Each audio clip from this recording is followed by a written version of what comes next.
In this lecture, we will be looking at the structure of Genesis around the theme of generations, descendants, history.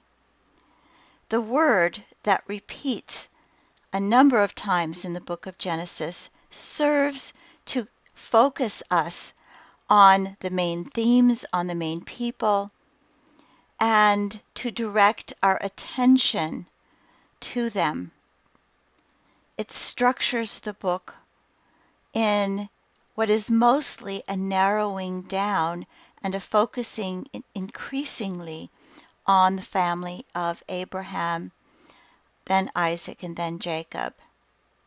The word that is used is toledot, generations, descendants, history being the meaning here. In Genesis 2:4, the second creation account uses this formula. These are the generations of the heavens and the earth when they were created. This is a fairly broad topic, and it lends weight to the idea that Genesis 1 serves as a prologue, serves as an introduction to the whole of the book, and that Genesis 2:4 is perhaps a more detailed, focused account than Genesis 1. It's narrowing down to, in particular, the creation of the man and the woman. In Genesis 5:1, again, we have this formula. This is the book of the generations of Adam. In Genesis 6:9, we focus on a different person of that line of Adam. So kind of a narrowing down. These are the generations or history of Noah. And then in Genesis 10:1, the generations, descendants of the sons of Noah. Again, we are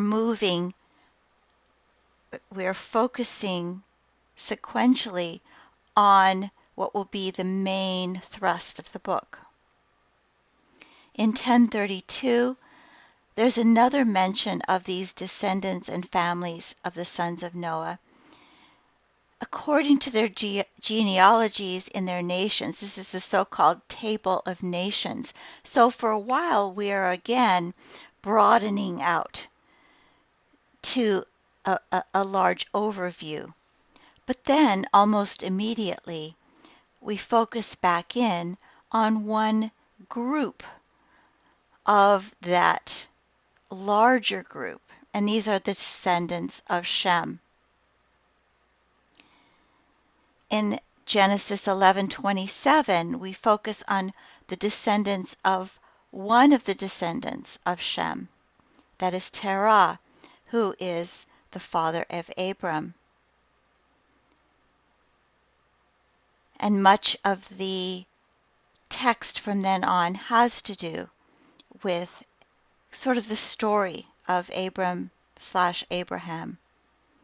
Genesis 25:12 takes sort of a side road to focus on the descendants of Ishmael, one of the sons of Abram. But again, almost immediately, we are back sort of on the main route, which is to emphasize the descendants of Isaac. In Genesis 36, we have a focus on Esau, the twin brother of Jacob. Again, this is kind of a side road. It first talks about the descendants, the direct descendants, the sons of Esau, but then the further descendants of Esau, sons, grandsons, etc., etc. And then finally in Genesis 32:7-2, these are the generations, history, or account of Jacob. And from then on, the focus is on the families of Jacob.